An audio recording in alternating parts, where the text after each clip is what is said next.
U.S. companies have been manufacturing goods and sourcing parts from China and other nations for decades.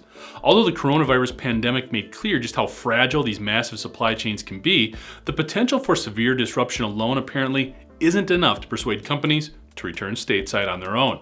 So some government officials are hoping some cash will do the trick instead.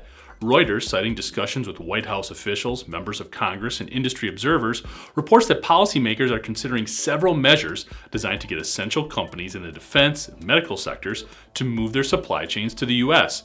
One floated by a pair of Trump administration officials would establish a Reshoring fund of $25 billion that could be distributed to and administered by states' economic development agencies.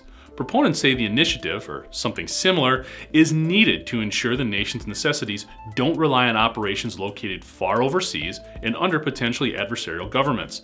But the measure is fraught with potential headaches beyond its significant price tag. For one, although one official ruled out direct subsidies to companies, critics say it likely still violates World Trade Organization rules.